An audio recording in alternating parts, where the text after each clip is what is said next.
Hello, everyone. Welcome. It's 6 o'clock.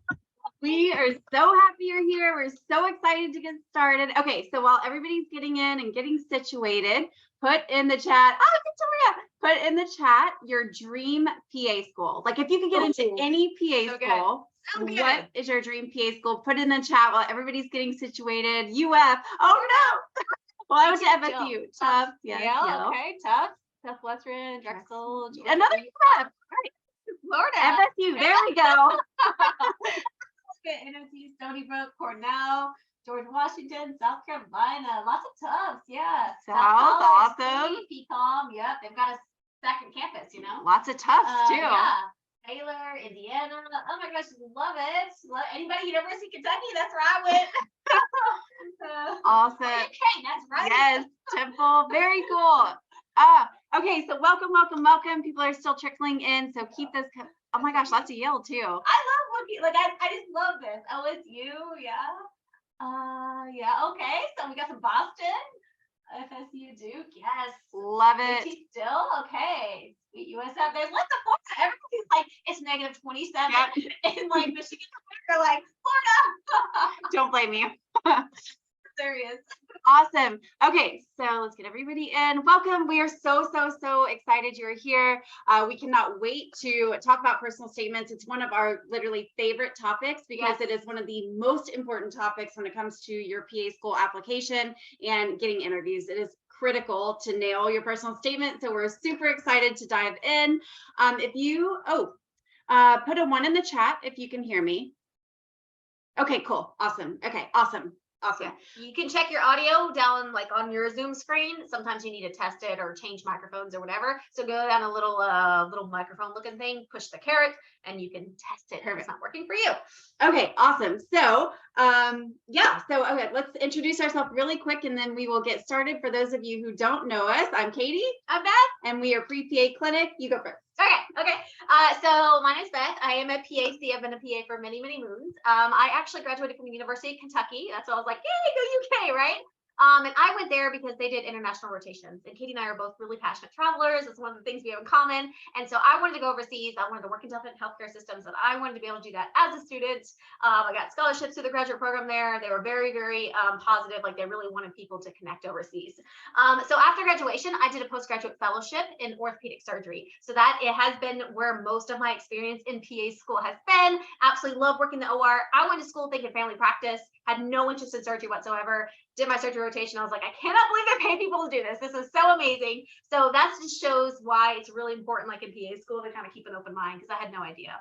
And then after I worked full time in the OR and the clinic for a few years, Katie and I actually both started teaching. And so we have both had tremendous experience teaching at PA programs. And it wasn't until we actually were on the teaching side, right now on the student side, that we realized like, oh, wow, this is how you look at a CASPA application and grade it, right? This is how you look at a personal statement. This is what you're looking for. This is why we require this. This is how you interview students. And it kind of all made sense, right? We're like, oh, this is what schools actually look for, because they never tell you that, right? You just know if you got in, if you got waitlisted, or you didn't get in, right? They don't give you a whole lot of feedback. And if it is, usually it's pretty generic. And so you're like, oh, I don't know what I did right or wrong. And we just felt like with this knowledge that we gained after years of teaching students that we could really just kind of demystify this whole application process, how to write a personal statement, what's good, what's bad, things to do, things not to do. And that's why we started a Pre-PA Clinic. And I am Katie. I'm the other half of Pre-PA Clinic. While we are chatting, go ahead and drop in the chat any ideas you have for your personal statement, and we will get to as many as we can. If you have any questions, of course, put those in the chat too. So my background is I have been a PA for over 10 years. I started out in my undergrad at Florida State University, saw some FSUs in there, and then I went on to PA school at South College. And I started out in correctional medicine. So I worked at the prison system. That was my first job right out of PA school, and I loved it. It was such an amazing mission field. Saw some incredible medicine. Loved working with inmates. It's like one of the only times in for most of them, that they are either not like on drugs or substances. And so you can really connect with them and help them through their medical problems. So that was amazing. And then transitioned over to emergency medicine, spent the bulk of my career there, and then transitioned again into aesthetics. So that's like Botox and giving people big lips, and then urgent care as well. And along with Beth, started teaching at PA programs. Absolutely love pre-PAs, love PA students. It is where our hearts lie, because you are the next generation. Like, you are what's coming down the road, and I can't even tell you, our patients need you. So we're so excited to be doing this tonight, to be talking about personal statements. And one of the biggest issues that we see when we're going through CASPA applications and deciding who to bring for an interview is the personal statement. So many mistakes happen there that can cost you an interview. And it's also the place where you shine. So this is also the place where, when we're going through CASPA applications, it can be like average stats or less than average stats. And then we get to a personal statement and we're like, wow, we have to interview this candidate. So it's a game changer. Okay. Your personal statement is so, so, so important to getting an interview. Yeah, and so realize that up until this point in your application, it's stats, right? It's things that you can't easily change. This is what my parents did. This is where I went to school. These are what languages I speak, right? I went to this school. I did this class. I got this grade. I got this on my testing. I took this test. I didn't take this test, right? That happened. It's over. It's going to be on your application forever, right? But your personal statement can change, right? So I was recently working with a reapplicant who had applied last cycle and hadn't gotten in. And one of the things she asked, she's like, well, how can I change my application to have a better chance of getting in? And I'm like, well, you can change certain parts of your application much more easily. To change your DPA, you'd have to take a lot of grades, right? A lot of classes, like 10 classes, maybe, to change it a little bit, but you can literally just delete your personal statement and start over again, right? You can make it stronger. You can make it more passionate. You can make it more convincing. Easier. I mean, it's going to take time, right? But it's not going to take this huge influx of, like, a whole semester worth in order to fix this out. I don't have to pay 20 grand to take new classes and those kind of things. So don't underestimate this. It is stats up until then. And then you become a person. You come off our page, your compassion or your passion for the profession or whatever it is that you want to convey, like, you become a person to us. And when we're saying yes or no to interviews, right, it is so much harder to say no when we have like a picture of you in our mind, like, and then your hopes and your dreams and all that kind of stuff, right? So if you're super true to yourself and super genuine, you come off the page and we're like, oh my gosh, I really want to meet this student. Like, yeah, let's at least interview the student, right? And you can't get a seat if you don't get an interview. So the very first thing you guys should be worked on is like, okay, I want to get my CASPA perfect because I want to get an interview, because that's the first step you need. You need to clear that hurdle, and then you can worry about the interview hurdle, right? So if you're stressed about interviews, don't worry about that yet, right? Worry about your CASPA first, get those interviews, and then you can kind of move on to that. And that's why personal statement is so, so, so important, because you can easily change it. You literally just delete it in Word or open up a fresh page, and it's totally changed. You don't have to register for classes. You don't have to restudy and retake the GRE. You don't have to, find another letter of recommendation. All these things can be easily done in your personal statement. So that's why I wanted to hold this. We get so many questions every single week about personal statements, like, dozens, maybe even hundreds about personal statements. Okay, so before we dive into the meat and potatoes, let's talk just very briefly about the basics for those of you who are new to the PA school application. Okay, so your personal statement question is basically, why do you want to be a PA? Okay, so this is where you explain like your path to wanting to become a PA, the pivotal moments that you've had that made that transition for you into this career. So this is a professional graduate application, meaning everything needs to be in complete sentences, paragraph format. It needs to be a professional essay, and that is so, so, so important. The other thing is, make sure that it is edited for content and grammar, again, just like you would any other essay for your undergraduate. Like if you had a big graded paper, it needs to be just like that. Yeah, and that's a really good point, because a lot of people will edit it for grammar but not content. And that's why it's really important. Content as well, right? Because you want this to be a persuasive essay. You want to convince the admissions committee that you want to be a PA, that is truly your dream, it's truly your passion. You'll do whatever you need to make it happen, and you need to show them why, and you need to be truthful and give examples and support. You need to give your evidence, right? So not just grammar, right? Grammar, yes, is super important, but also content, right? So a little bit basics again about the personal statement. You have up to 5,000 characters you can use. Now that's not 5,000 words. It's not even 5,000 letters. It's 5,000 characters, right? So every little punctuation and space, those are all characters, right? So it's not as long as you think. If you type in like normal font, like 12 font or whatever word comes up, it's usually a little bit more than one page in Word, okay, in a normal font size, right? So you don't actually have that much. And so it can be hard to kind of narrow it down. But if you go over 5,000 characters, it will literally cut you off. So we recommend you write it in something like Word or Google Docs, right? So you have a copy of it. You copy and paste it into Caspa. It'll cut you off mid-word, mid-sentence, right? And so you don't want to do that. So you need to make sure it's 5,000 or less. And then you also need to make sure that you understand it goes to every single school. Every school will get a copy of your personal statement, right? This is why when we talk about the do and don'ts, we're like, don't mention individual schools, because you think, oh, I'm only applying to one now, but you might want to apply to one later, right? Once you push submit, this personal statement, you cannot edit it. So once you submit to your first school next cycle, even if it's just one school, 10 schools, whatever you're going to do, if you're going to apply in waves or all at the same time, once you push submit, you literally can't change it for the entire cycle. So if you spell something wrong, like physician assistant, the entire cycle. If you mention one school's name, it's going to be on there for the entire cycle, and you won't be able to apply to other schools. Every school is going to get the same personal statement. All right. No Every school pressure. gets it. Right. No pressure. Right. This is why it's so important. Right. But you cannot change this after you push submit. So before you push submit to that first school, okay, or that first wave of schools, whatever, you want to make sure it's perfect, because we have so many people who come to us in like September, like, I want to fix my personal statement. We're like, yes, we can help you with that. But you've already submitted this cycle, so you can actually change it. And they don't realize that, right? They're like, oh, I just figured I'd fix it later, so I could beat these deadlines. That's not the way it works. So keep that in mind. If you're kind of new to the CASPA process, you might not know that. Most things cannot be edited once you push submit, and that includes your personal statement. Yes.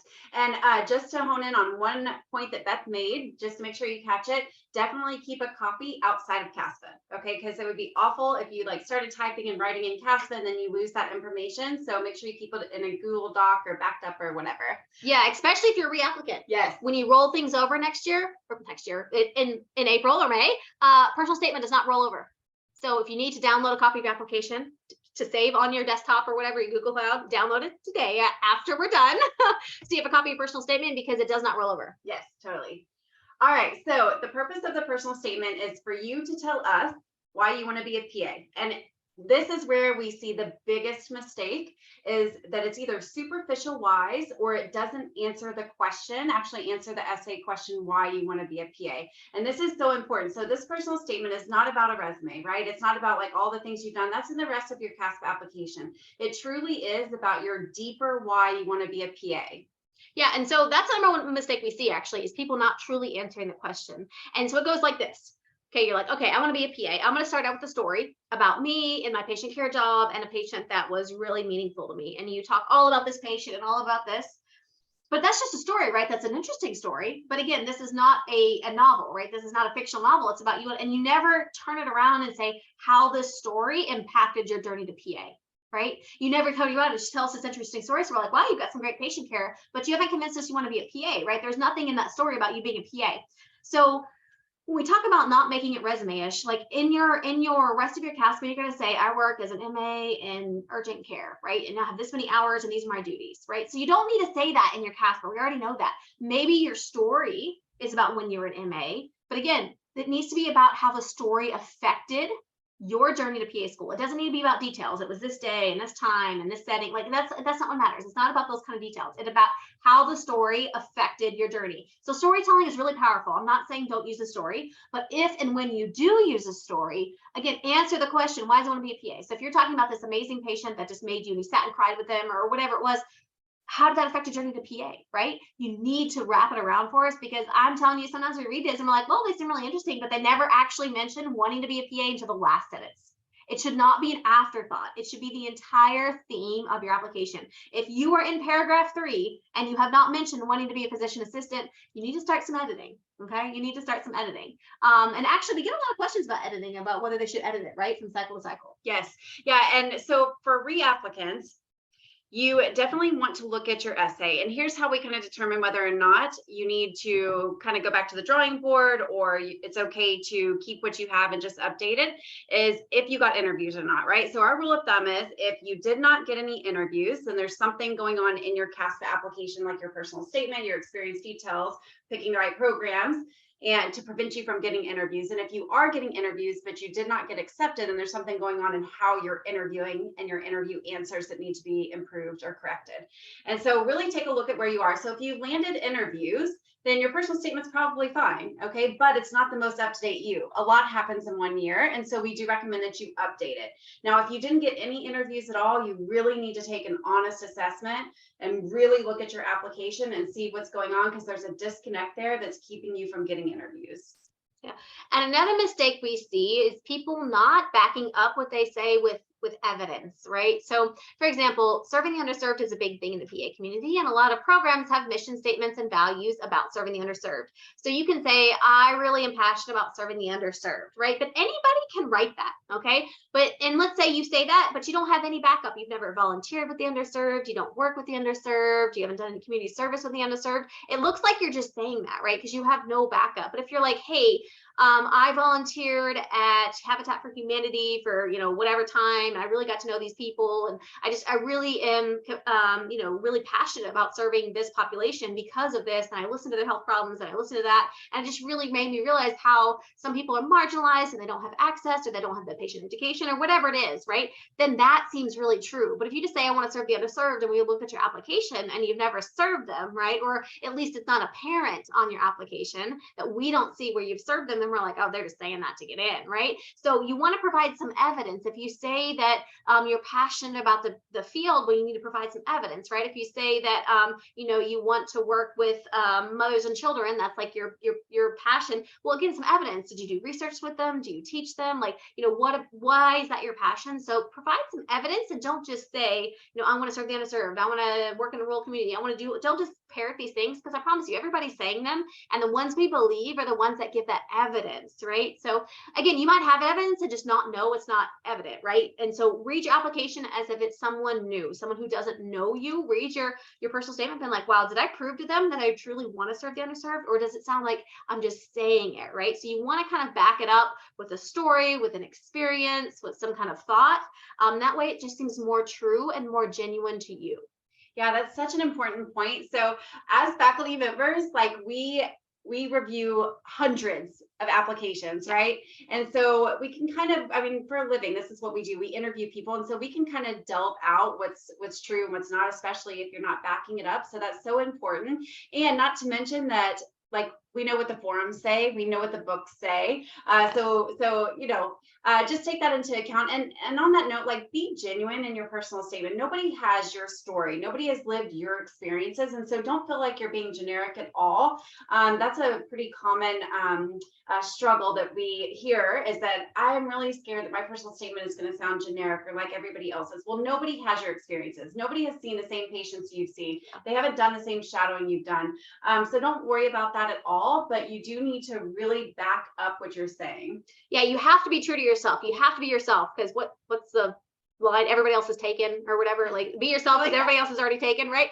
And the reason for that is because, again, we want you to be genuine. We can usually tease that out. And two, as Katie said, that's what separates you. So people are like, how do I stand out from a crowd? If my school gets 3,000 applicants, how do I stand out? We've all taken the same prereqs, right? We all have similar patient care jobs. Well, it's going to be a personal statement, right? It's going to be the things that make you you. And we get a lot like, hey, I'm super basic. I think I'm basic. And so it's not about who has the best story. It's not about who has a story of working overseas and blood spurting on the ceiling and I saved someone's life. Because, I mean, that's great. You have the best story. That doesn't mean that you're going to be the best PA, right? So it's not about having the best story. It's about how that story affects you. So most of you guys, when you use a story or use an experience, you're going to focus so much on what that experience was instead of focus on how that experience affected you. For example, let's say your mom got sick when you were young and with cancer, and this just really made you want to work in oncology, right? Because someone saved her life or something like that. I'm totally making that up, right? Okay, you don't want to talk so much. It's not about your mom and her sickness and how she felt, right? I mean, we love your mom, but this is not about your mom. It's about how that affected you, how watching your mom, how talking to the PAs, how being as a kid in healthcare, how that affected your journey to PA, how that made you want to be a PA. And what you tend to do is tend to focus on your mom, right? And all the experiences that she had and all that. But again, this essay is not about why your mom wants to be a PA. It's about why you want to be a PA. So take that experience. Yes, tell us what happened, and then tell us how it affected you. And this is why I wanted to work in healthcare. This is when I first realized that I wanted to help other people. And then I started researching healthcare careers, and then talk about how you find the PA career or whatever, right? That's just an example. And so it's not about the story. It's not about who has the most interesting story or the deepest story or the saddest story. It's about how that story affected you. So don't think like, oh, I'm too basic, I'm too boring, I don't have all these things. Yes, you have something in your life. Like, there's thousands of occupations out there. And honestly, there's a lot out there that is a lot easier than PA. It's a lot easier to get into. You don't have to pass boards. You don't have to take your tests every couple years. You're not going to get licenses to change states. Like there are a lot of jobs out there that are easier that aren't healthcare, right? So why PA? There's something in your background that makes you want to be a PA, and we call this your deeper why. And sometimes you don't even know what it is, right? Yeah, so true. So you probably have 1,000 reasons why you want to be a PA, right? It could be lifestyle, it could be the salary, it could be switching specialties. I mean, you probably have 1,000 reasons. This is literally the best career ever. We're totally biased. But it really is the best career ever. But what we want to read is your more altruistic reasons why. We don't want to read about what the PA profession is going to do for you as far as like lifestyle and that sort of thing. We want to know what you're going to do for the profession. What are you going to do for your future patients? How are you going to make an impact in the world? How is your life and your profession, your career as a PA going to change the world or affect the world, affect your patients, whatever it is? Yeah, and we call this like your deeper why. And so sometimes we don't even consciously know our deeper why. So if you're like, why do I want to be a PA? And again, there's 1,000 reasons. Let's focus on the ones that highlight yourself best. You're like, I want to be a PA because I want to serve people. Then ask yourself why again. Why do you want to serve people? Well, because maybe you grew up and your parents always emphasized serving. Okay, well, why did their beliefs and your beliefs as a kid, maybe it's a religious thing, like why did that make you want to serve, right? And you keep getting why. And then you realize like, oh, it's because when I was in second grade, my best friend's dad got sick and, they didn't have healthcare and they really, really struggled. And as a kid, I remembered how horrible that was. And you didn't even remember that until you kept asking why. So ask yourself why, and then ask why again, and then why. And sometimes you will get so deep and you're like, I didn't even realize that was my motivation for wanting to be a PA. I didn't realize that had such a profound effect on me. That's the why we want. That's the deep why. That's the genuine to you why. And it doesn't matter, again, if it started as a kid or it started last year or it started when you're a freshman in college. Like you don't get extra points for wanting to be a PA the longest, okay? You just need to focus on your journey. Why? Something in you wanted to help, wanted to serve, and then go a little further, something in you wanted to serve as a PA. And so really try to find that deeper why, because I promise you that is going to be the most persuasive, the most important why you can find is that deeper why, and hold on to that and write that the best you can and explain that, because that's what's going to wow us. You want us to read your application and be like, I don't care about any other stat. I want to meet this person. Like this is going to be amazing ambassador of the program, ambassador of the profession, amazing student to teach. Like you want to check all 3 of those boxes. And then we're like, yeah, we're going to totally interview you. Yeah, that is going to absolutely transform your personal statement. And it's really going to stand out to the PA schools that you apply to. And on that note, don't be afraid to be vulnerable in your personal statement. Okay. Yeah. It's completely okay to be personal. Now, the one thing about that, though, is that whatever you put in your personal statement is fair game for us to ask you about in your interviews, okay? So whatever you put in there, let's say you lost a loved one. So if that comes up in your interview, make sure that you're able to stay composed to answer questions about that or to talk about that. So whatever you put in your personal statement, basically, like you need to make sure that you're able to talk about it while staying composed. And then the other thing is if you mention an illness that you personally have, then you need to make sure that at some point you briefly say, like, I'm totally healthy, like reassure us, right? So don't put something in your personal statement that's going to be a big elephant in the room. And then we worry about your ability to get through PA school because of a illness or something like that. Or if you put that you're pregnant or that you have kids, like that's all great, but you need to reassure them in some way, like very briefly, like 1 sentence or less, that like you have a support system, you're okay to get through school, you're healthy, all that sort of thing. Yeah, like a couple years ago, we had a student who came to us, and she had suffered greatly from anorexia as a teenager, like like a high school, like 14 to 18 or whatever. And it hadn't been until she got into college and she kind of worked on her mindset and counseling and stuff that she got better. And she looks back on that time and she's like, that person literally saved my life, my counselor, right? Literally saved my life. I mean, there's not a lot of 90-year-old anorexics, right? Because they typically don't live that long, right? You can't live that long if you're starving yourself. And so, but she didn't realize, because when you're in the midst of that, she was like, I didn't know, like I had all these, it was a mindset thing too, right?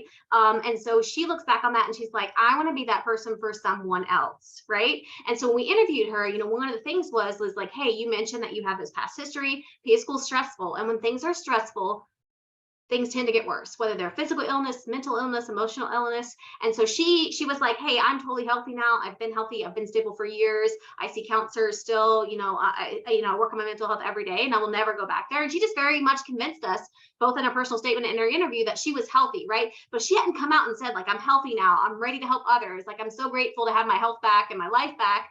We might not have known, right? And so again, she brought up this because it was an important part of her journey, but she also reassured us that she was healthy and ready to start PA school. And that's what we want, because if you're still struggling with PTSD or with something like that, it's going to be better for you to figure it out, get it stable first before you go to PA school, because anytime you're under a lot of stress, things like that get worse. And so a lot of people have some illness in them or their family or their best friend or their sister, whatever, and that inspires them. But again, if it's you, as personal, just like Katie said, just come out and say, I'm healthy and happy now. I'm so glad I got the help and I want to give that help to others. I can truly understand what they're going through, because I literally went through it myself and I'm on the other side, on the top of the mountain, however you want to say that. And so that's really powerful. And it's also reassuring to us too, because you do have certain, what we call technical standards you have to meet. And I don't want to get in the weeds of that, but you basically have to be able to do certain things. You have to be able to stand for certain times. You have to be able to like comprehend and read and do all these things to be part of PA school. And part of that is to have the mental, emotional, and physical capacity to literally come to class, to go to rotations, etc. So you don't want them to worry about that. And so that's what Katie was talking about, when like, just reassure us, just come out and say you're healthy now, like, you're not struggling anymore in that arena. And that way we know that you're ready for PA school. How are we doing? If this is helpful, put a 1 in the chat so we can make sure that we're on the right track. Oh, we got lots of questions too. Yeah. Maybe we should get to some of them. Okay, all right.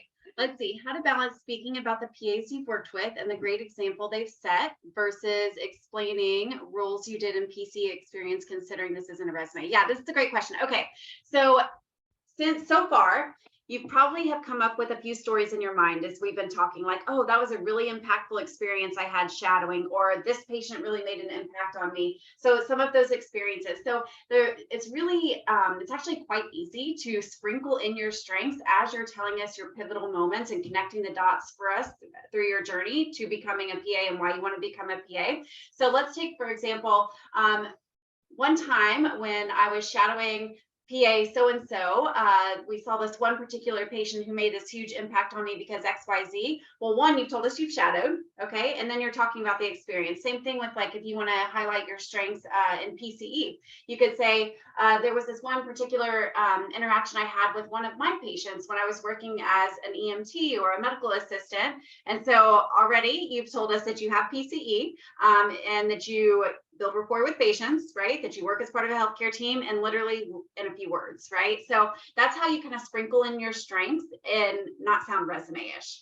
Yeah, and to further that, guys, you can't put everything in there. You probably have 1,000 experiences. You can't put them all there. But remember, you're putting your PCE details, your shadowing details, your volunteer details in your PASP application already. You don't need to mention that you're an MA at Baptist Memorial. You literally have that in your application already. So don't feel like you have to mention something about being an MA.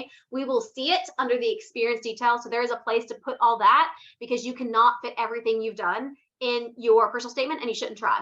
Okay, it should be the highlights and the most important things. You might have 100 things that you want to talk about, and you have to narrow it down to 5 to make it in the character limit.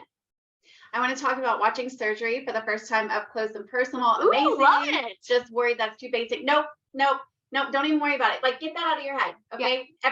Everybody here, I swear you're not too basic. I promise, because your journey is unique. Your journey's unique. Promise. Yes, you're #advanced. Get it? Is it basic? I made that up. That should trend. I love that. Do you put the most, we're on a different level over here. Do you put the most important parts of your personal statement towards the beginning, or does the order not matter? So you can do this in several different ways. Okay. So what the main point is that it needs to flow well. Okay. Mm-hmm. So you don't want to jump all over the place. So some candidates do it in, chronological order. Some candidates talk about an impactful experience, and then they'll kind of go back a little bit and then talk about like their journey to PA and then wrap it all together. So don't get too worried about that, other than like, once you figure out what you're going to write about, making it flow well so that it makes sense to somebody who's a stranger. Yes, it's got to be logical. If you're bouncing all around, when I was a kid, when I was a teen, and it's college, and like, we're like, whoa, right? Whoa, we don't get it. So if you're going to use like time frames, it's got to be logical, or we're going to be like, but you said you wanted to be a PA, and now you're saying that this is when you first met a PA, and this is when you first learned about it, and the timeline doesn't work. So make sure it's logical. And I always, like, like to end on a bang, like to really, like, my last sentence of mine is about wanting to be a PA for sure. Like that, I'm definitely ending it on the right note. So that's kind of me. Yeah, for sure. Will this workshop be recorded? Yes, it will be recorded. It'll be emailed out to you, but you only have 24 hours to watch it. And you're live here now, so you can talk to us, which is way fun. How did it not sound superficial, more than just helping people? Yes, so this is what we're talking about the deeper why. So why do you want to help people? And then when you answer that, why? And then you keep asking yourself why, and it's probably like going to be the 5th or 6th why, when you really dive deep, that you're going to finally get that true reason, that deeper reason. And it might take you a while. It might be uncomfortable. You might have to think about it. You might have to be like, why do I really want a life of service? Like, why do I want to work this hard to serve others? And you might have to think, and that's totally okay, guys, because remember, the cycle doesn't open until April. And I guess we didn't say this before, but this is the #1 reason why students apply late. When we ask them why they didn't apply on time, they're like, I just couldn't get my personal statement. I didn't want to sit down and write it. Every time I tried, I got stressed. I didn't think it was good enough. I rewrote it 15 times. And so you guys are here. So, you know, you can be working on this right now before the cycle opens. If you want to apply early and hack rolling admissions, which, you know, if your schools do rolling admissions, we really do recommend that you consider applying as early as possible. Then get your personal statement done and literally get it perfect now. You can do it now. Write it in Word and you can literally just cut and paste it into Caspa. So if you're trying to use your time wisely and want to apply early, and you know you can't do, you know, things like, for example, supplementals until they open because you don't know what they are, right? Yeah, you know those are going to be help. So get this down now. Really start thinking now. Get your deeper why now. Get your brainstorming now. You know, we've got lots of brainstorming ideas we can talk about, but really just start to put it on paper now, because sometimes it does take a while. Sometimes you've had this dream for so long, or just not really sure where it came from, that you really have to like introspect and just really kind of think about, like, why do I really want to serve people? Like what in my life? And then it'll go back to maybe your grandma, or, you know, who knows? Like there's some time in your life where, you know, you've obviously learned that serving is something you want to do, and everybody comes from a different reason. But yeah, that deeper why is tough sometimes to figure out, but it's totally worth it to take some time to figure it out. And the next few questions are about how to address weaknesses, and if you should address weaknesses in your personal statement. So we get this actually a lot. So let's, okay. So you really need to look at your application. If you have just a few C's, like don't worry about it. Do not use your real estate in your personal statement to explain like 2 C's, okay, or 3 C's. But if you have like a year where you like bombed everything, okay, so there's like D's, there's F's, that's all C's, like freshman year, you had way too much fun, okay, that probably does need an explanation.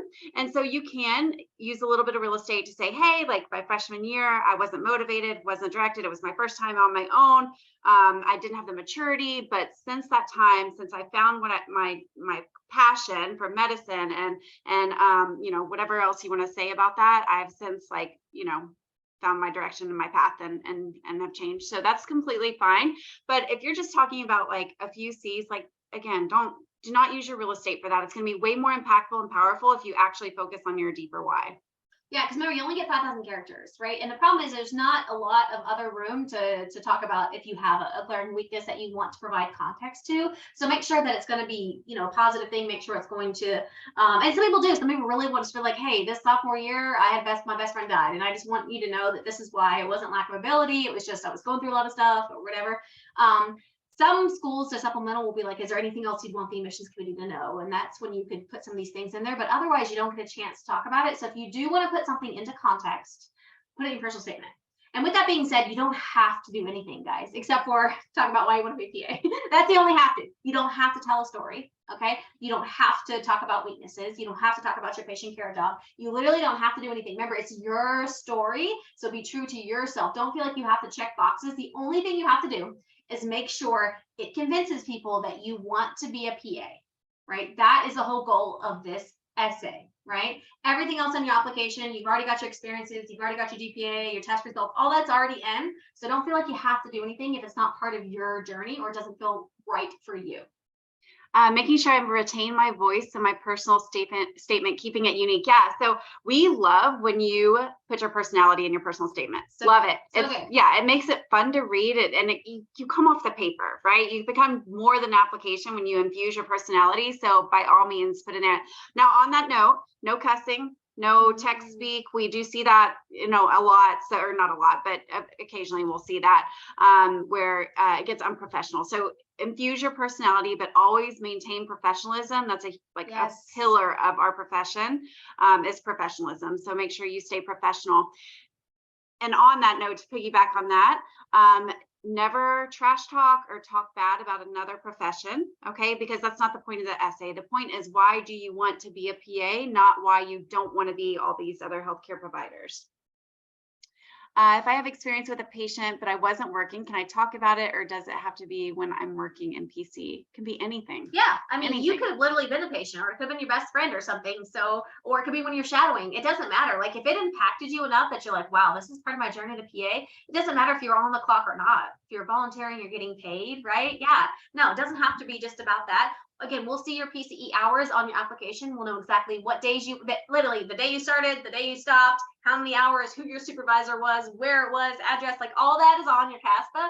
So don't feel like you need to, bring that kind of stuff up. Best way to make a theme. Okay, this is so good. Okay, I love this. So I love personal statements. Put a 2 in the chat if you have not even started your personal statement. If you're like haven't even wrote one sentence, put a 2 in the chat. Okay, yeah. Okay, so all right. So what you're going to do to get started, because this is like a huge pain point, is like, I don't know what I'm going to write about. I don't know what to do. How do I even start this thing? Because it gets really overwhelming. You guys are so amazing. You have so many incredible experiences, and you're like, what can I pick from? Like, there's like there's literally 1,000 things you could talk about because you've done so much to get to this point. So what you're going to do is you're literally going to brain dump. Okay. You're going to pull up a document, write whatever you do, like however you do it, and literally just get all of the ideas out onto paper, brain dump everything. And you're going to wake up in the middle of the night thinking about this. You're going to be like, oh my gosh, I forgot about that one. You're going to like hurry over to your notes and write it down. And so do this for about a week. Literally everything you can think of, just put it down on this paper. And then you're going to go back once you have everything down, and you are going to see themes and different things. So you'll be like, oh, wow, like these kind of match up because the theme of serving the underserved, or I love international medicine. Like, here's all these mission trips, and, this is all global health stuff. So that is how you're going to pick your theme. Until then, don't even worry about your theme. Okay. You just need to get everything out of your head. Yes. And do you remember like when you were young and you had to, I was talking about this the other day, like make the little bubble graphs. I don't know what they're called, like a big bubble in the middle, and you'd have little spikes and there'd be like little bubbles everywhere. Oh, yes, yeah. You guys know what well, I don't know. You have technology, maybe not. But anyways, we used to make these like bubble graphs, right? And it was like, and so that literally when I brainstorm, like it is literally phrases, nothing is spelled right. It's just brainstorming, and I bubble everything, right? And because I do it on paper because I'm old school. And I'm like, okay, hey, here's a big bubble. Oh, here's a smaller bubble. And then you figure out what bubbles connect, and you draw little sticks. I'm probably making no sense to people who haven't done this. But anyways, and then you create. So you're going to have like 100 things, and then you're going to group them, and you're like, really, these fit 10 different themes. Right. And out of these themes, these 3 are my favorite, and I think they're the strongest. And then, you know what I mean? So you're going to kind of narrow it down, but you have to start with everything and narrow it down. Just like it's much easier to cut down a personal statement than it is if you haven't written anything, right? To write it up, right? And so we love to brain dump. And again, this is all about you. Nothing is too little or too small when it comes to brain dumping. Like when Katie and I brain dump for stuff, we literally are like, oh, wake up at like 2 a.m. We're like, oh, recording an iPhone. Like, oh, we thought about this, right? Or whatever it is. And so I love that idea because you just, until you get it out and on paper, you cannot see the themes. There's something about literally like visualization of seeing things. This is why when you watch a movie, you can remember it better than like when you just read something in the newspaper, right? Because you see it, it's acted out for you. And so when you're seeing it and you're talking it and you're reading it, you're using more than one like part learning mechanism, right? You're using your eyes, you're using your ears, your tactile, you're using that sense. So the more senses you use, the easier it is to kind of come up with things. And that's why I love to like see it down on paper. Yeah. And when we say brain dump, do it messy, like no punctuation, no sentences, none of that. Don't take time for that. Yeah, no, we don't have time for that. Like put all your ideas down on paper, brain dump, just get it out, and you can do sentences and structure and all that stuff later. Yeah. How to speak directly about the PA profession. I feel like it's super common to get lost in discussing why PA, not MDGO, when they are all similar.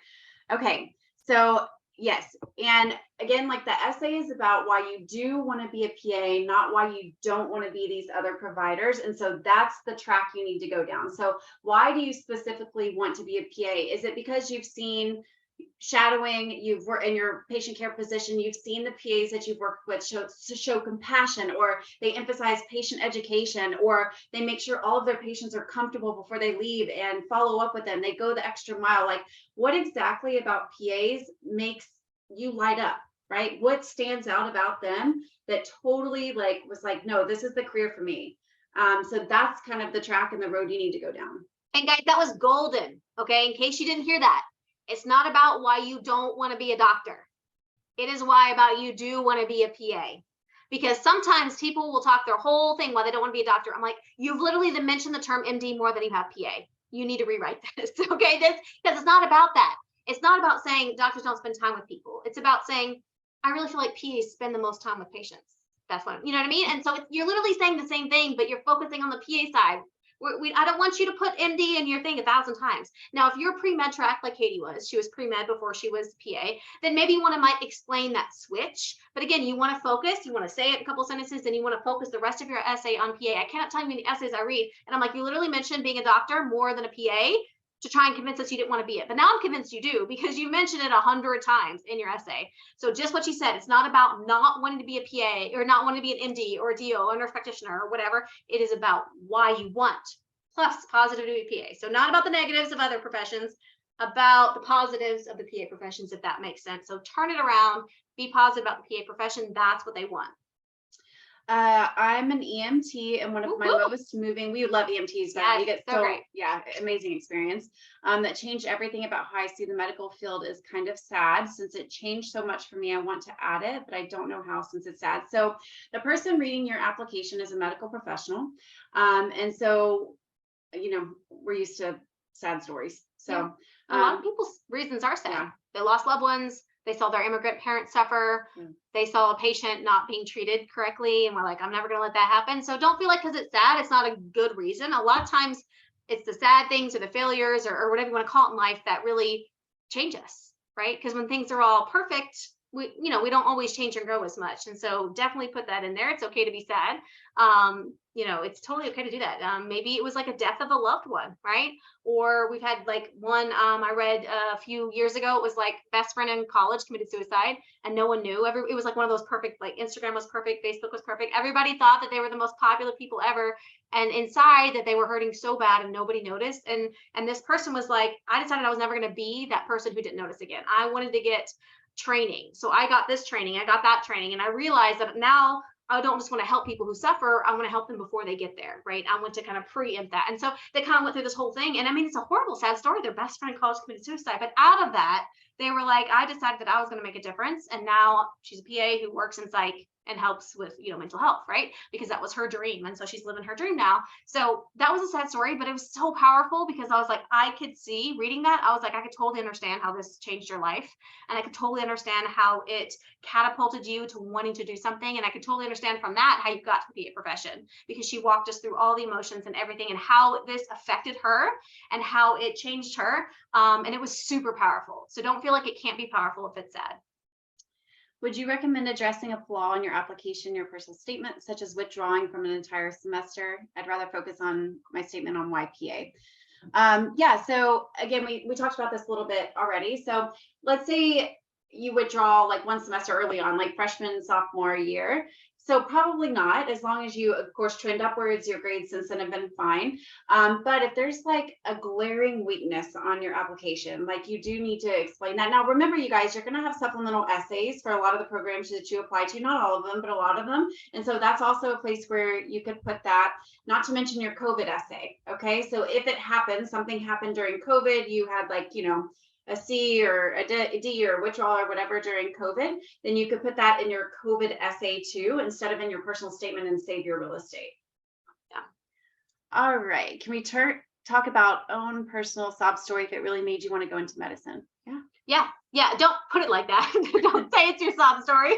But yes, if it's convinced, like if this is the reason you want to go into medicine, yes. Again, if it's a personal illness, you need to make sure that you reassure their committee that, you're healthy enough for PA school. But yeah, a lot of people's personal experience, either as a patient positive, patient negative, a family member patient, a lot of people's personal experiences is the reason they want to go to PA school. And so there is nothing wrong with that. And here's a good way to do any sort of like story like that, like sad story or a story where you grew, or if you are explaining a weakness, that the biggest thing that you can do to make this turn our attention away from that weakness, is to be like, okay, this is kind of what happened, or this is my story, and then what you learned from it and how you overcame it. Okay. We love to see that, because we want to know that you're mature enough to handle anything that comes your way, that you're determined, you have the grit, you have the resilience to overcome anything that comes your way, and that you're going to be able to succeed in PA school. And so if you can demonstrate that in your personal statement, if you're explaining something like that, it really does hit home. It's super important. Yeah, so I was doing a podcast, which will come out soon, with a guy, and he was like, my undergraduate GPA was 2.7. He was like, I was a college athlete, I was a football player, I was one of those people who like barely passed anything. And then he had this series of circumstances that made him want to be a PA. And he was in Florida, which PA schools in Florida notoriously, like, you need a high GRE, you need all these things. And so he was like, I want to stay in Florida because this is my dream, and I'm going to work my butt off. And so when he interviewed, he said, they asked me about this, and he's like, I just told him straight up that, like, I was young, I was cocky, I wanted to play football, I had no interest. But once I decided PA, I started doing all this. And he shadowed, hundreds of hours. And then he worked as an EMT, and he volunteered, he did all these things. And so he proved that he wanted to be a PA, right? But it was a weakness. He was like, I had 2.7. Like, at that time, I couldn't apply to maybe one school, and it definitely wasn't the school in Florida, but he ended up getting in. And so again, that grit and determination, what he learned from that, like, he learned that, like, hey, like, it's not all about this. You've got to care about your patients. You got to want to serve. And this whole theme of service throughout this entire podcast episode kept coming up and up and up again. And I was like, that's his why, right? And so he had this weakness, but he was able to overcome that weakness with his personal statements and all his other things. And in his interview, when they asked him about it, he was able to, just talk about it and give context to it. And they were like, man, we love you. And he's now a PA, he's completed like a fellowship and all this kind of stuff. So I forget where I was going with that, but explain your weaknesses, totally okay, right? Totally okay. Because he had a big weakness and he knew it, and he knew he would have to explain it, and he did. How to write about yourself and your strengths. I struggle so hard with doing this because I feel like I'm being cocky. I'm not going to say your name because this was a direct message, but girl, you're awesome. Yeah. You're amazing. We know you. Okay. So first off, this is your chance to shine. Okay. You need to shine. You need to stand out. You need to put your strengths in there, period. Okay. And it's not being cocky, right? So when you are telling us about your strengths, about your PCE, about all the things that you've accomplished, so it's not being cocky because it's something you've done, right? And you can't help if what you've done is amazing, right? So that's simply, just how it is. Like, you're doing amazing things. And so it's not being cocky. And we get a lot of that, especially in our mock interviews. Like, I don't know how to bring highlight myself. Yeah, highlight myself without feeling like I'm boasting. And I don't know if it's like our culture or how we're raised or what it is, but like, what you do is amazing, and you're simply stating what you've done. Okay. So don't feel like that in your personal statement. This is your chance to shine. It's your time to grab that interview, and you've got to shine in your personal statement. And so as long as you're not being arrogant, right, then, you're fine, which we have no worries that you guys are going to be arrogant at all. So I'll tell sometimes people during mock interviews, I was like, okay, close your eyes and think about your future patients. Your future patients that need you, your future patients that you will literally affect thousands of lives, not just your patients, their kids, their parents, their friends, their loved ones, their husbands and wives, right? You can affect so much change and so much positive change in all these world. So you need to do it for those future patients. If you can't stomach doing it for yourself because you feel weird or you feel cocky or you feel like, oh, I cannot brag about myself, think about your future patients. Those future patients need you. They need you and your compassion and your unique experiences and your empathy and your sympathy, and they need that. So if you can't do it for yourself, do it for your future patients. And sometimes that makes it kind of more palatable. Like it goes with the service mindset, and you're like, okay, wow, I really am not doing this just for myself. I'm also doing this for my future patients. And that will really allow a lot of people to open up a little bit more and really tell more, because they're like, I'm not doing it for me. It doesn't feel like it's so selfish, or it doesn't feel like I'm bragging, because I'm literally doing it for the others I'm going to serve. And if you have that mindset, just allow that stuff to open. And sometimes just thinking about it that way and thinking about it's not about me, it's about them, can really help you kind of overcome that hurdle of like, oh, I feel too embarrassed, I feel too weird about, highlighting myself. What is the best way to address experiences in which you've learned without making it seem like a list? Yeah. So this is hard because you guys do so much, right? You have to jump through so many hoops and hurdles to even get to the point where you can even think about applying to PA school. So you are going to have to pick your most impactful. Okay. So if we were to be like, what are your top 2 reasons you want to be a PA? Give it to us right now. Like, most altruistic reasons. What are your top two? And then you take those themes and you kind of take your experiences and you wrap them around those themes and you pick the most impactful ones. You're not going to be able to include everything, and you don't want to, right? Because that's not what it's about. The rest of your CASPA application is filled with experiences that you've done. This is about what are the pivotal, most impactful, powerful moments that have transitioned from like where you are to wanting to be a PA. So I love the two words you use there, impactful, powerful, right? So when you were reading, which ones did I use? Which ones seem the most impactful? Which ones seem the most powerful? Circle the impactful ones, underline the powerful ones, whatever. If you have both a circle and an underline, then consider using those, right? Because it's all, the whole entire CASPA is about highlighting yourself. Your interview is about highlighting yourself. Your personal statement is about highlighting yourself. You can't put everything. So you want to put the things, you want to put your best foot forward. This is what a resume or an interview is. It's putting your best foot forward. It's talking about the things that are going to look the best. They're going to sound the best. So impactful and powerful, those are two great words that you need to think when you're going through your brain dump, going through your themes, which one seems more impactful and powerful, and choose those, because I love those two words, because that's exactly what you want. Tips on explaining why PA, if your experiences with PAs haven't entirely been life-changing experiences. Okay, so you really need to reflect back on what the moments were that made you want to be a PA. Something happened, right? Like connect the dots first. Like when was the first time you heard about a PA? When was the first time you met a PA? What was the first, and like, the first for all these things, and then connect the dots for us, because you do, for a powerful essay, you do need to have those in there.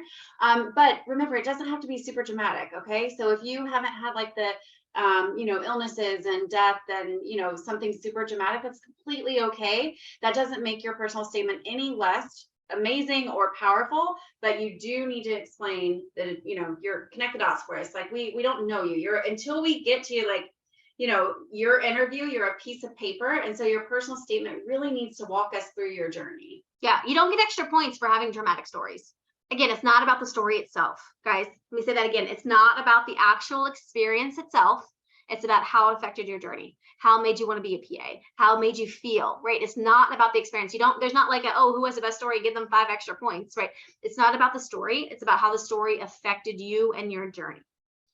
My ideas are kind of all over the place, but I want to include how growing up, I saw how hard it was for my parents who only speak Spanish to get access to healthcare because of a language barrier. I'm fluent in Spanish. I want to help the Hispanic community. I also want to talk about my brother being diagnosed with schizophrenia and how his first episode affected me and how it made me yes. Love that. All of it. Yes. There's a total theme in there. Yes. You literally just wrote your theme right there. Love that. How do we start telling your story without sounding like every other essay? Ooh, Beth has a good one for the, oh my gosh. For the first part. Okay, so I get this question a lot because I love personal statements. And the number one thing is like, I want to, how like when you're in high school and they're like, okay, a good writer catches attention and creates curiosity and does all this with the first sentence, right? And so you're always like terrified that your first sentence isn't good. I mean, I remember this from English class, right? So my rule is, forget the effing first sentence, right? Write the freaking first sentence last. Like that nasty first sentence that has to be so perfect and interesting, whatever, that is the last thing I write. And it usually comes to me, right? I start in the middle of a freaking paragraph. I start with not capitalized letters, right? I literally just start writing, because if you put so much like, it's got to be this first sentence and it's got to be perfect, you're gonna stall, what they call writer's block, right? You're gonna stop yourself. But if you just let yourself write, and I mean, I'm talking about when I write, I don't do any grammar, punctuation, because it stops you. It stops the flow of thoughts and stops the flow of words. And like, my pinky doesn't type real well because I got a small pinky. And so like, there's all kinds of X's and Z, like whatever, right? And I just go for it, right? You can come back and write that first sentence and it will come to you, because what'll happen is you can change the order of paragraphs. If you're like, this is better first, you just copy, Control C, and you paste, Control V, and you put it on top, right? And so I always think about the first sentence is and maybe in the first paragraph is the last thing I write. Don't worry about that right now. Worry about that very last. It will come to you like, oh my gosh, this is just going to set the story. But start in the middle, because the middle part, everybody forgets about. Nobody cares about the middle, right? They're like, oh, middle's fine. But first and last part are the hardest parts. So don't do that to yourself, because what happens is you create momentum.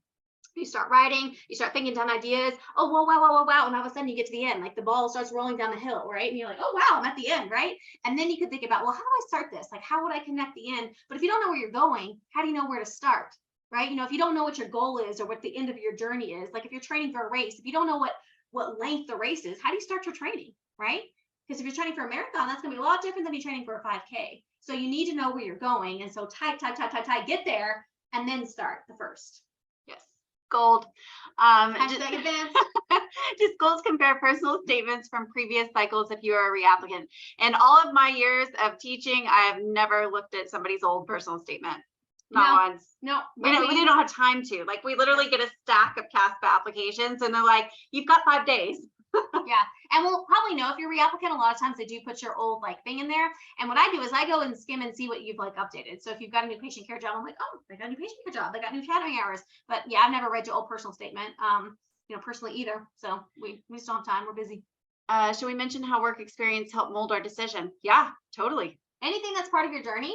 But don't just say my experience as an MA helped mold my decision, like give example, like why, right? So all the why behind it. Because again, the more evidence you give, it's like a court of law, right? You give more evidence and the judge is more likely to rule in your favor, right? Ooh, that's a good metaphor. I'm gonna rule in your favor. You get a sentence. Maybe that's too intense, but you know what I mean? That's on a roll tonight. I am. Take advantage.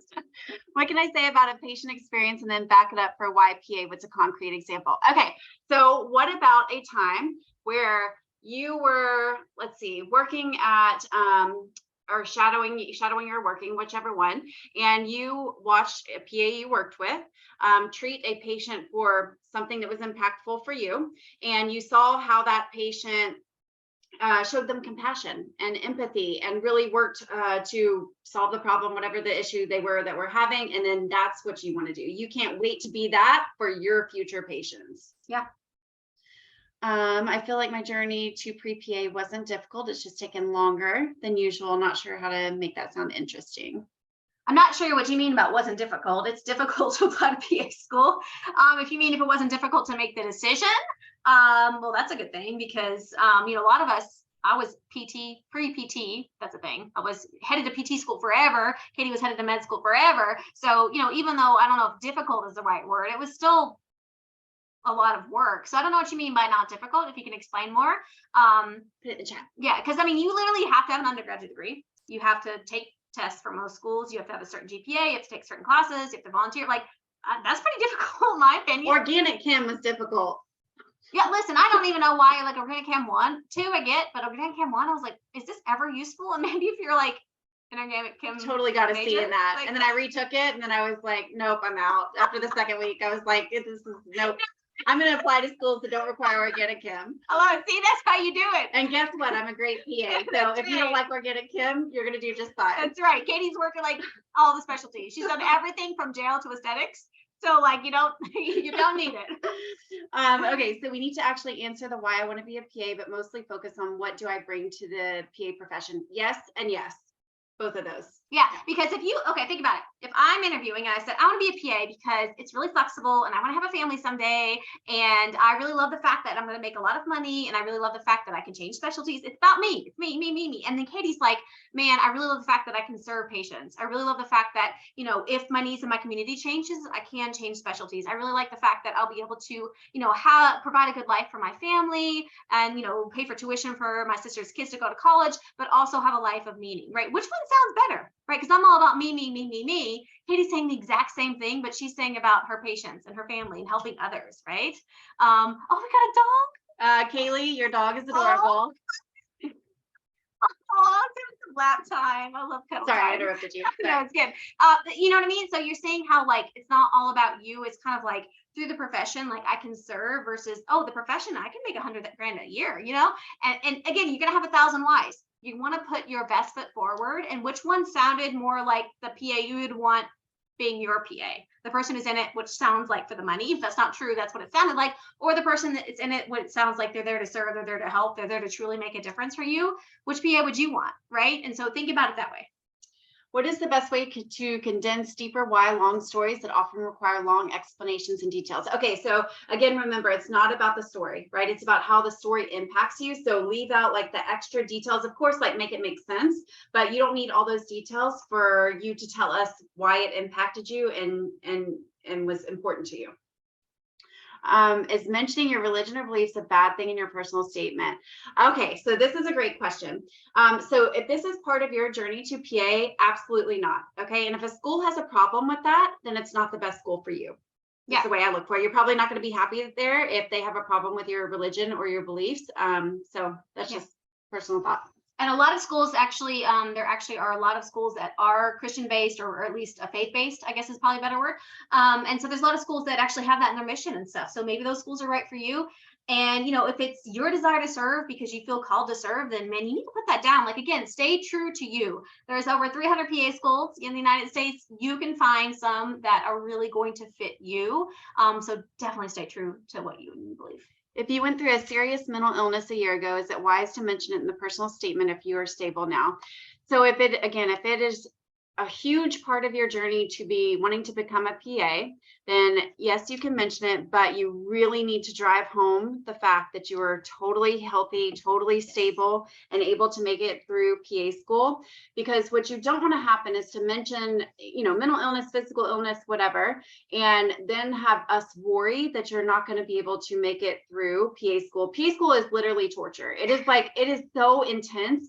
It is so intense. I mean, there's no way to describe the intensity and the stress on you in PA school. And whenever you have that type of stress on you, everything amplifies, right? You're like, you know, your nerves are on edge, you snap at people, like, you know, your mental health and your physical health kind of take a nosedive depending on where you are in the program. And so you want to just make sure that you reassure programs that you are completely capable of getting through. And we've had, you know, it's probably one student out of every class that has to leave for either, you know, they're either admitted inpatient to a psychiatric facility, or they have to leave because of physical illnesses. And so if you think about that, and the classes, all the PA classes, you know, it's like one student every single PA school every year, you know, so we do worry about that. Faculty, you know, does take that into concern. So just use caution about how you do it. Yeah, I remember anything in your application is fair game. So because you bring it up, like we can't ask you, you know, your religion, and we can't ask you if you're married or how many kids you have, or if you're gay, or we can't ask you any of those things, right? It's illegal to ask you that, but if you bring it up, we can talk about it, right? Because you brought it up. We didn't ask you a question about it. You brought up your kids, right? And it's not that having kids is bad. It's just that if you don't want questions about something, don't bring it up. Because if you do bring it up anywhere in your application, we can ask about it in your interview. So if you're like, you know what, I just don't want them to know that about me, or I'm not at a place now where I can talk about it comfortably and confidently. And so I just don't want, you know, I don't want to do that right now. And then just don't bring it up, because if you do bring it up, you know, they might ask you questions during your interview about it. So just be prepared for that. Maybe you are prepared. Maybe you're like, I'm ready, and that's totally fine. But remember, like we had a patient once who had a miscarriage, right? And that was part of her thing. And then we brought it up in interview, and then the student kind of broke down, right? Which, you know, not a bad thing. I mean, it was too raw. It was too raw for her to talk about then. And it kind of messed up the rest of her interview because she couldn't get her emotions back, right? And I felt really bad for her because she was super sweet, but she just kept getting more and more frustrated, and that made her more frustrated because she was like, I can't stop crying. And so finally we were like, just go to the bathroom for a few minutes and, like, you know, compose yourself. So you don't want that to happen. So just remember that some of these things when you're under stress, it will cause some emotional reactions. So just make sure it's not so raw and so new that you don't feel like you can talk about it. And if it is, then leave it out this cycle. There's a few questions about explaining. Do you need to explain a gap year in your personal statement? Not necessarily. No. Remember, it's all about the most powerful and impactful reasons why you want to become a PA. And then let's see. You want to do a hot seat? Oh, yes, I would love. Oh, I love hot seat. Let's do a hot seat. Okay, first person to raise their Zoom hand or whatever. Zoom hand. How do you raise the Zoom? Wait, how do I see it? Oh, okay. Madison Blood. All right, let's see. Madison, can you come on camera and unmute? Oh, wait, I'm sorry. What is this for? I thought you said something about answering a question. My bad. Love in the chat. Okay, so we're going to do a hot seat if you still want to do a hot seat. So this is where you just like tell us your thoughts, and then we kind of help you delve into your personal statement. I don't have one yet, so I'm sorry, I'll sit out. Okay. Okay, Sarah. Oops, I forgot to unmute. Hi, yay! Give us some love in the chat. Yes, I know it's hard to come up in front of strangers and like talk about your experiences, but we would love to hear, what are you struggling with when it comes to your personal statement? Do you have any ideas, any thoughts? I really do. And I think that you guys kind of touched on it, like, don't just bring up your lifestyle benefits. But for me, I was like you, Katie, I was pretty much just like, I'm going to go to medical school. And then I did actually undergo like a medical condition, like right after I graduated. It really delayed me. I truly am really blessed to be super healthy. Like, I feel like I got this second chance, and I genuinely am not excited to ever have to go through residency or 4 years of school. Like, I'm all about efficiency, getting the most out of my life, and like still being there to serve people. And I guess my elephant in the room would be the fact that I did like have this massive unintentional gap years, and I pursued a different career during that time. And I guess my issue is like, how do you bring that up while also going back to the fact that, now, like, for me at this point in my life, in this season of my life, this is the right choice for me. Is that something that's bad or could be interpreted poorly? Okay, so a few questions for you. How long ago was your gap years where you were on track to another career? So I guess the gap year would have started 2018 to like now, right? Until Okay. I apply. And what career? I'm a wedding photographer. Okay. Okay. So, and what was the moment where you're like, okay, photographer is not going to work for me. I want to be a PA. Like, what, connect that dot. So actually, when I was in high school, I pretty much always wanted to do two things. I want to do medical, like medicine, anything in medicine related. I didn't really know at the time, or I want to go to art school. I went to art school. I went to Savannah College of Art and Design. It's one of the top like art schools there, and I hated it. And I was like, I'm out. I'm gonna go get my biology degree, and so I did. And then, when like life threw me something totally wild and I got sick, and I was like, well, you know what? I still have to make ends meet, and like I still have things like bills to pay, and I like don't regret it at all. Like, it was the best decision that was for me at the time. It gave me the flexibility to focus on getting better, so that way I could bounce back and be here where I am today. And one more question. What do you feel like you're missing in your current position that PA can give you? So is it like the interaction with patient? Is it the diagnosis treatment plan? Like, is it caring for having responsibility? Like, what is it? Oh my gosh, yes, absolutely everything you said in medicine. Like, my heart belongs like in the OR. I feel like I spent so many years in plastic surgery, scrubbing in. I had absolute joy doing pre-op at 4 o'clock in the morning, like being with the PA. Like, I really want to be a supporting character to a surgeon. I feel like I have genuinely brings me joy to be there, to be constantly thinking about them and like what like they need. Like, okay, I can get this suture ready for him, and I can get like this instrument ready for them, and like being there for, and then also being autonomous with the patients, making sure that they're okay, they're comforted, because, the doctor goes in, they do their job during the OR, like the whole time, but the PA is really there. She's doing like the records, the patient records, they're doing the check-ins with them after the surgery. They're making sure their vitals are okay. They're doing the draining and all that stuff. Girl, And you lit up when you talked about that. Yes, yes. So what I think is interesting here is you see it as like a negative, like, oh, I took all these years off to get healthy. And well, yeah. Well, no, I mean, I'm but why? old now, Right? No, right now. And so what I see is I say, turn that around to a positive thing, that you said, I took some time to get my health under control. I took some time to get my life under control. I took some time to really contemplate on what I wanted out of life. And I know I want to be a PA. This is not like a split-second decision. This is not something that I decided last night. This is something I've been working towards, but I knew I needed to be physically, mentally, emotionally ready for PA school. So these last couple of years, I've been working as a photographer. Hopefully you've got some kind of newer patient care job. I've been shadowing. I've been doing this patient care job. And I know I'm emotionally and physically ready for PA school. So take that as a positive. It's like, I knew that I needed to wait, that it wasn't the right time in life for me because life threw me this, but I got over this challenge. I persevered. I kept my dream. And even though it's been a few years, like, I'm still pursuing my dream. So see how that sounds like positive? Like, you said like, oh man, it's been 5 years. And I'm like, well, dang, after 5 years, if you still want to be in medicine, like, that is your dream, girl. And so, so say it like that, you know what I mean? And say like, I always loved working the OR. I always love working with the PAs because they were the ones who had constant, like, continuous care of the patient. Their surgeon would come and go. The PA is the one that did the pre-op. They would do the post-op. They would do the dressing changes. They'd see the PACU. They would round on you the next morning. Like, that's what I want out of the career. I want that continuous. I love that role. And again, you lit up when you talked about that. So all those kind of things. So I think that that's actually a positive thing, that you got yourself ready physically for PA school instead of just trying to dive in, right? You knew that, like, you had the maturity to say, hey, it's going to be, I got to get this right. I got to make sure I'm perfect. I got to make sure I'm healthy. I got to make sure this is truly what I want to do. And yes, it is. And so that to me sounds so real, right? It sounds so genuine because you took the time to figure out what you want to do. And again, you don't get points for, like, oh, I've been wanting to be a PA for 10 years versus 2 weeks, but you were like, man, I took some time. Like, and I truly, truly want to be a PA. I've considered everything. I've researched everything. I've been working for this for 5 years. That rings so true to me. That's how I would go with it.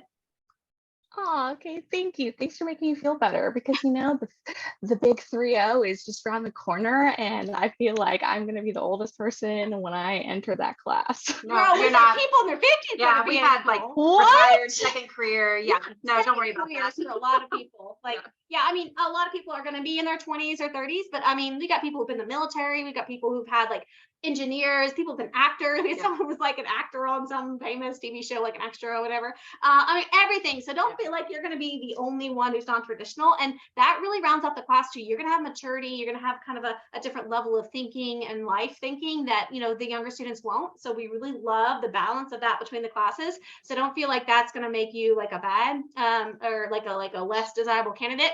We love candidates who are mature. Like, maturity is a big thing when you're talking about, graduate school, when sometimes, like, one of my students' birthday was in 2000. I was like, I'm getting old. I was like, 2000?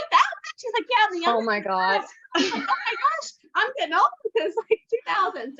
So it's totally fine. I think that's going to be an asset for you, not something that's going to be bad. Yeah, every class we have someone who could be our mother or father or grandmother or grandfather. Every class. Yeah. So don't think you're the only one. We got people with kids, like literally, like I'm not talking about baby kids. I'm talking about kids. Yeah, we got people. I mean, it's crazy. And then we have young people too. So we've got everything in between. So don't feel like, I know on the forums it's all like 22, 23-year-olds, but I promise you that we have people throughout the spectrum. That's what, again, the beauty of the career. You're going to bring some experience that someone else who just got out of undergrad doesn't have, right? Just like they have experience that you don't have. So definitely play that up as a positive thing, talk about it as a positive thing, make sure the tone is really positive, and then just shine that light on what you love about surgery, because you really did light up about that. And go read the chat because you guys are amazing. You're so sweet. Like, super supportive. Yeah. So definitely read the chat. Thank you so much, Sarah. You guys are Yay. Thank you. Okay. All right. Oh, she's like, girl, I'm already 30. Maybe we'll be classmates. That is awesome. I love that. That's the best. You guys are amazing. I love you guys. See, this is why you guys are gonna make amazing PAs, because you're so supportive to each other. Like, you're already like, you've got so much just sympathy and so much compassion for just each other and then the whole field. It's amazing to watch, guys. And I'm telling you, this is not normal. Like, you're like, oh, this is normal. No, you guys are like literally the best of the best, or you wouldn't be here with us today trying to get into PA school so you can serve others. So you need to like thank yourself too, because you guys are amazing. So we hope you guys had so much fun tonight. Thank you for showing up, for coming, and just for being amazing. And before you leave, we do want to tell you about something, because we know this is such like a huge issue. It's a huge, huge pain point for so many of you. If you are interested in jumping on Zoom for 90 minutes with us to write your personal statement with you, alongside you, like on Zoom, then check out our personal statement creation package. Yeah, it's amazing and it's awesome, and you're gonna know for sure that your personal statement's awesome. Link. We'll drop the link for you guys. And again, if you want some help brainstorming, if you want to get it done, remember, this is the one thing that students really put off their application for, right? So if you know anything about us, if you listen to our podcast, whatever, you want to apply early, right? It's just math, okay? If your school does rolling admissions, you want to apply as early as possible. And inevitably, when we get people, they're like, it's October, I haven't applied, and it's almost always their personal statement. They're not ready. They don't know how to start. They get brain freeze. They just don't know how to talk about themselves without feeling like they're bragging. They don't know these things, right? Well, you can definitely definitely get on with us. We'll help you write. This is one of our favorite things. We actually do this with our VIP package, and we pulled this out and kind of made it a separate thing because we got so many like, oh my God, this is exactly what I needed. Like, oh, I love this. And we just got so much of that. And some people were like, will you do this for me too without the VIP package? And we're like, oh, I guess we will. Like, because we absolutely love hearing your stories. We love getting to know you. So if you want to get your personal statement done in one day, if you want to get it done right now, even before the cycle opens, remember, you can start working on this, right? If you need some help, you've got us. We've got a personal statement course with tons of videos, do's and don'ts, things to consider if you're a reapplicant, things to consider if your career change, things to consider here, here, here. We've also got some worksheets and stuff for you to help brainstorming. So that's all included in this. If you're interested, we are going to drop the link. But either you work with us or work by yourself, you guys, you need to start working on this. Okay, Yes. You need to start working on this because do not let it delay your application. And it has to be powerful. Yes, I mean, this, as we talked about, this is the part where you're unique. This is the part where you stand out. We get asked all the time, how do you stand out? Well, you can only stand out in things you can change. And that's your personal statement. You can't change where you worked or how many hours you have or what GPA you have. Like that is what it is at this point in your life, right? You can change your personal statement. So please, please, please start working on this now. Do yourself a favor. Like you guys are here, you're obviously super motivated, or you wouldn't be here on like a random Tuesday night, like listening about like personal statement, right? Above and beyond all the other things you're doing. So you're super, super motivated. So keep that motivation. You can get so much done before the cycle opens, and you can be one of the first ones. Like get it done, get anything you can done now. And that way, once the cycle opens, like you don't have to worry. Like putting in your grades and stuff, that takes forever. Guess what? You can pay Casco like $100 to do it, right? Okay. You can, all the other things you can get done, but your personal statement takes a lot of thought. It takes a lot of effort. It takes a lot of kind of like, oh, how do I say this? Or how not say this? And sometimes having someone else to kind of bounce off ideas and kind of like hear what you're saying and write it in professional language can really help. So if you're interested, again, we'll get on Zoom with you one-on-one for 90 minutes. We'll work together in the same document, kind of chat. We'll take notes while you tell us your story. We'll help you write it and make sure that you have something that you're really proud of. But if not, you work on it yourself. Start that brain dump, as Katie said, start thinking about your themes. Super, super important. If you want to stand out, you need to stand out personal statement. Is the course on Zoom? Okay, so the personal statement creation package is 2 parts. So you have the course, which is self-paced, you can do on your own, and then you have us for 90 minutes on Zoom where we write it with you. Like, so if you have just a little bit written, or you don't have anything, or you have no idea what to write, then you have us on Zoom. We get on Zoom 90 minutes and we write your personal statement so that it's done at the end of those 90 minutes. So there's 2 parts of it. And then if you have joined A to A, okay, so you're our alumni, do not purchase this, because you already have the personal statement course already in A to A, and you get like all those updates.